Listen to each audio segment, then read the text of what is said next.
Let's get back to the biggest story in the world today, the astonishing decision by Donald Trump to take ownership of the Gaza situation, eradicating Hamas, providing security and rebuilding the Gaza Strip. The history-making news came after a meeting in the White House between Israeli Prime Minister Benjamin Netanyahu and the US President. You have to learn from history. You can't keep doing the same mistake over and over again. Gaza is a hellhole right now. It was before the bombing started, frankly, and we're going to give people a chance to live in a beautiful community that's safe and secure.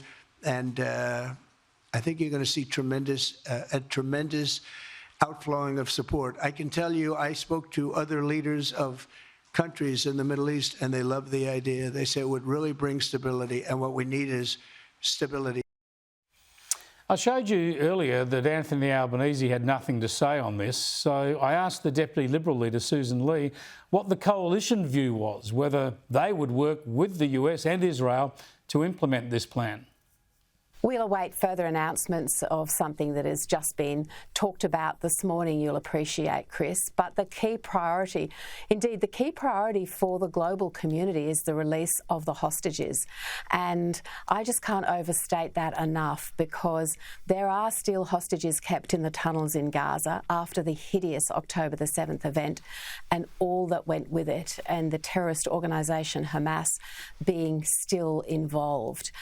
And look, you know, this government, I mean, Penny Wong has abandoned Jewish Australians in the UN. Anthony Albanese has abandoned them on the streets for base domestic political purposes to get votes from the Greens. And, you know, today in Parliament, we pursued questions about this terrorist caravan, and we got no I'll come to that, Sussan Ley. Sorry to interrupt, but I'll come to that in a second because that's important. But just on Gaza and its future, obviously somebody has to provide security there. Somebody has to oversee the rebuilding of Gaza. It can't be Israel. They're not going to want to reoccupy Gaza. Nobody's going to want to see that. It can't be the UN because they've been useless in the Middle East, including in southern Lebanon. So it makes sense, doesn't it, for the United States to lead this mission? Well, we will await further developments. I'm not going to add to that, Chris, at this point in time. It is very early days. All right, let's get to the anti-Semitism at home. And as you say, there were questions in question time to the Prime Minister about when he was advised of the caravan of explosives terrorism plot, the Jewish hatred, anti-Jewish terrorist plot. He hasn't answered that question. And here's how Peter Dutton put it in Parliament today. My questions to the Prime Minister. Premier Minns was open and honest with the people of New South Wales when he briefed and provided confidence to the public in declaring what date he'd been advised of the planned terrorist attack by this unknown organisation or people or individuals.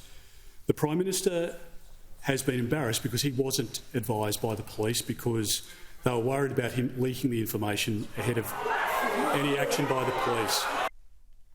Sussan Ley, what evidence does the coalition have that the Prime Minister or the police were worried that the Prime Minister or his office could leak this information?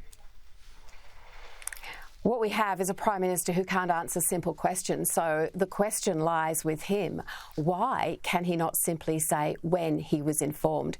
If Premier Chris Minns could explain the timeline and what he was told, or not exactly what he was told, but that he was told about the terrorist caravan, the mass casualty potential of this, then why can't the Prime Minister? And this is the extraordinary thing, Chris, because we asked questions yesterday, we've asked questions today, and we've just got this continual obfuscation. And I mean, Australians don't all sit down at 2 o'clock and watch Question Time, but if they did, they would be quite bewildered by a Prime Minister who's not being asked to provide the detail. We appreciate that there are sensitivities around national security issues, and of course we're not expecting all of that detail, but surely an answer to when he was told. Why can he not do that? What is he hiding? Does he know why he wasn't told? It's good enough for the Premier of New South Wales to give that honest explanation to the people of New South Wales. Why isn't it for the Prime Minister to give that honest explanation to all Australians? Yeah, certainly is getting curiouser and curiouser, as they say. Peter Dutton made the point that if Anthony Albanese wanted to dispute that allegation, he could do so in Parliament. He didn't, but in fairness, here's what the Prime Minister did say. There are two choices you can make here. One is to prioritise getting to the bottom of what is happening here, supporting the police and intelligence agencies, or you can choose to play politics and play these games. And that is precisely what you are doing. Well, that's what the Prime Minister says, but quite clearly he could clear this issue up by just answering the question. So I want to leave that topic there. And while I've got you, Sussan Ley, I want to ask another question about an issue that's so important to this country in the here and now and into the future, and that is our energy crisis and what's going on there. Surely Labor's emissions reductions and energy plans are in tatters now. They've got major industry groups asking them to pull back on their renewables rollout, and their green energy revolution, so spruiked by Albo and Chris Bowen, well, it's just blown up because 8 major projects have folded, even though they were promised billions of dollars in government underwriting. It's exactly right, Chris. Their energy policy is in tatters. Meanwhile, Australians are paying the price because if you're a household, your energy bill is through the roof. If you're a small business, you're sometimes going out the door backwards because of your energy bill. And if you're a manufacturer, you're shutting up shop and possibly going overseas. I have never seen such a disastrous train wreck as every time I see the Energy Minister try to spin his way out of the latest situation. Meanwhile, we have to find a way to restore the potential manufacturing capability of this country, and it's what our wealth is built on, and it is being completely overlooked by a government that just hasn't got a clue. I mean, we knew that an 82% renewable electricity grid by 2030 was pie in the sky. We said it from day one. It's painfully apparent that that's the case. But meanwhile, billions of dollars are wasted in, building transmission lines that don't have the backup to actually deliver baseload power. You know, I visit manufacturers who say to me, it's not even about the cost, it's about the reliability. Yeah. We're falling behind really badly in this country.